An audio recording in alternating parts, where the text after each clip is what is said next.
Hi Gemini, welcome. So tingnan natin kung ano yung mensahe sa'yo. So be open-minded po, hindi po halos lahat makaresonate. Thank you nga po pala sa mga nagsusubscribe, sa mga bumabalik, maraming pong salamat.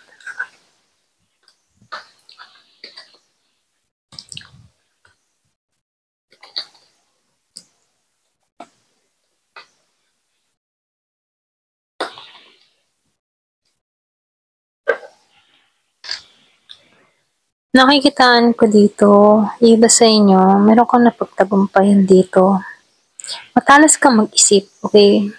Kumbaga nakikitaan ko dito, ginagamit mo yung utak mo sa mga desisyon mo, no? Kahit may mga problema dumarating sa buhay mo, pinag-iisipan mo tong maigi kung paano ito mariresolbahan. Ganun yung energy mo dito, no? So, dito, no, araw-araw or bawat araw, merong pagbabago na nangyayari sa'yo, okay? Pwede nga iba sa inyo, andito ka sa stage na nag-grow ka, okay? Patuloy kang lumalago, spiritual, mental, and physical, okay? So, nakikitaan ko dito na hindi ka nagpapapekto sa mga sabi-sabi ng ibang tao. Kapag itong mga tao na 'to ay merong mga sinasabi sa'yo, kinakat mo na 'to or puwede ring sabihing lampas lang sa kabilang tenga. Okay? Kaya ba sa inyo, kapag ikaw ay may naririnig na hindi maganda about sa'yo, hindi mo 'to pinagtutuunan ng pansin, bagkus mas nilalawakan mo yung pang-unawa mo rito. So dito, lumalabas na likas kang mabuting tao, hindi ka madamot, mapagbigay ka sa kapwa mo. Hangga't meron ka, kaya mo magbigay, gano'n. So lumalabas dito na hindi ka madamot. Kapag may nahingi ng tulong sa'yo, andun yung pagbibigay mo, kusang loob, okay? Kumbaga, maging sa mga pulubi, ano, andun yung pag-aabot mo, hindi ka madamot, okay? Nagsishare ka ng blessing mo, ganyan. So dito, ano nakikitaan ko dito, meron kang kakontentuhan. Pagdating sa emotion mo na fulfilled, merong fulfillment, okay? Or pwede sabihin, meron kang, yung tipo na kontento ka, okay? Meron kang na nabubuo para sa sarili mo.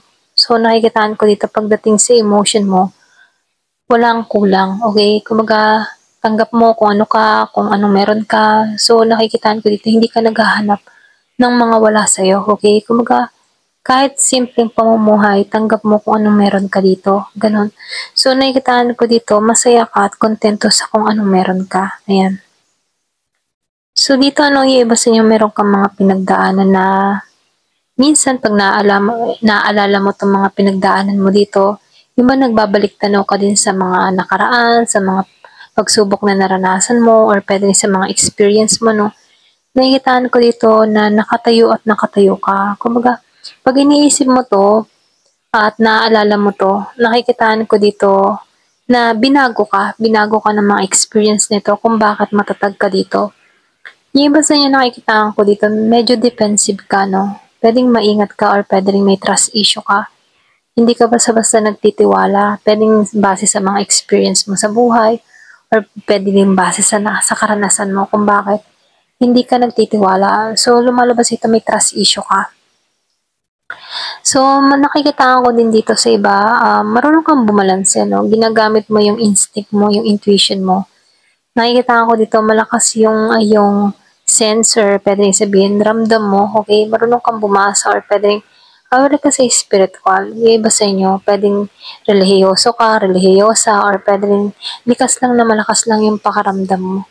Kumbaga nakikitaan ko dito na nase-sense mo kapag may mga tao na may masamang motibo sa'yo, okay? At dun ka masagana 'no, dahil malaki yung benepisyo nito para sa'yo dahil nararamdaman mo yung energy ng tao or puwede nararamdaman mo or nababasa mo yung kinikilos, okey? Kaya dito, nafi-feel ko dito meron kang discernment, okey? Kumbaga malakas yung pakiramdam mo, gano'n.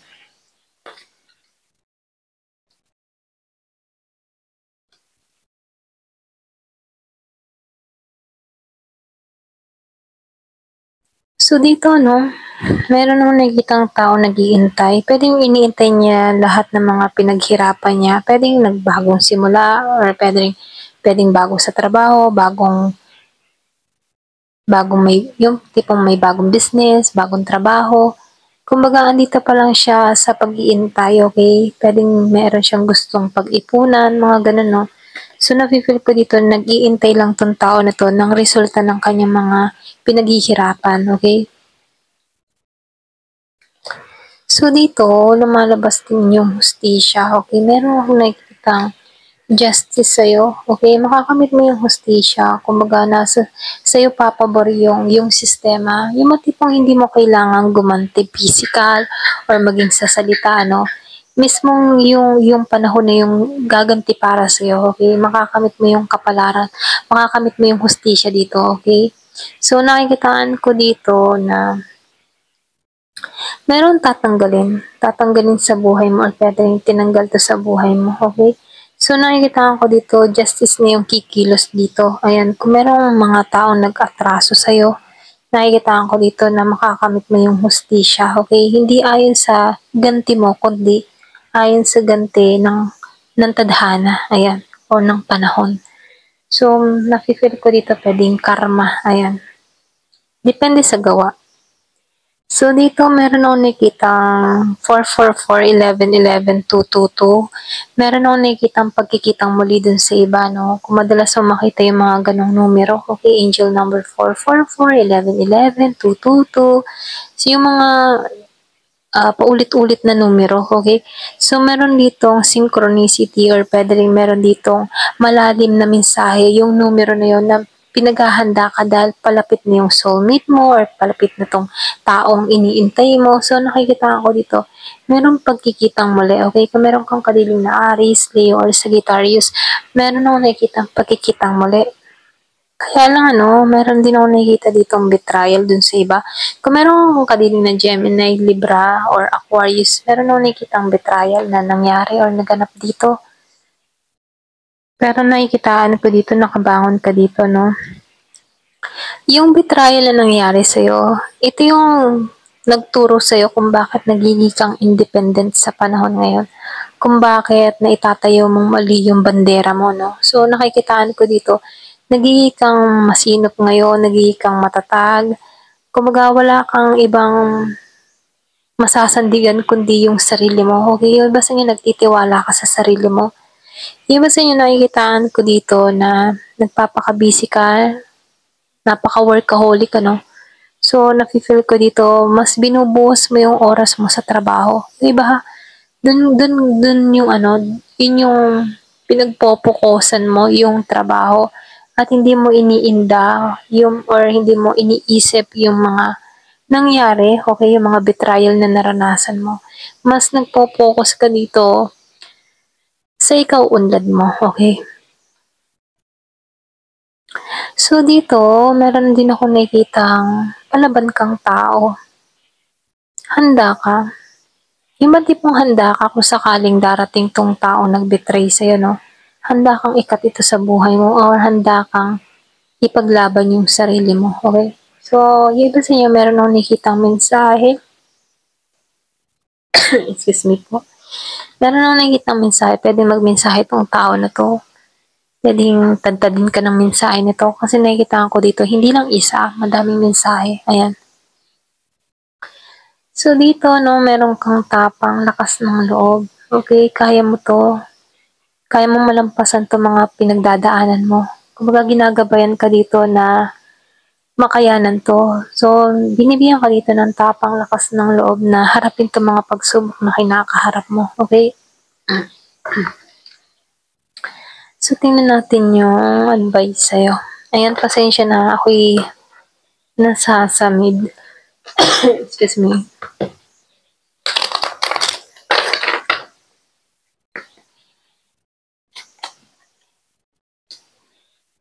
So, yun, basta nyo, ito yung pinaka-mensahe sa'yo, no? Mag-focus ka sa present moment, okay? Kung ano yung meron ka sa panahon ngayon, dun ka mag-focus. Maging kang bukas ang kaisipan sa nangyayari sa panahon ngayon. So, yung iba sa inyo, pwedeng nagiging aware ka sa mga kinikilos mo. Kumbaga, alam mo sa sarili mo na kung gusto mong matagpuan yung kapayapaan, kailangan magsimula sa'yo, okay? So, aware ka doon, okay? Nagiging ka ngayong um, matalino sa mga desisyon mo dito. Ito rin nafe-feel ko at nagiging kang mindfulness sa mga ginagawa mo at maging sa iniisip mo, no? So, nakikitaan ko dito, mas sinusunod mo ngayon yung passion mo. So, alam mo dito na may purpose ang lahat kung bakit mo naranasan to. Ngayon, mas nagkakaroon ka ng inspirasyon or pwede rin natatagpuan mo ngayon yung kasiyahan mo at ramdam mo na nabubuo kang muli dito, okay? Yung sinabi ko kanina sa unang card, ano, may fulfillment, okay? Meron kang fulfillment na kung saan dito din nagtapos sa huling card, fulfillment, okay? Kumbaga meron kang nabubuo mo yung sarili mo, nakokontento ka sa kung anong meron ka, masaya ka kahit sa mga simpleng bagay. Kasi mas importante sa iyo yung kapayapaan, ganun. Ito na yung nakikita ko sa'yo. Thank you for watching. Love and peace.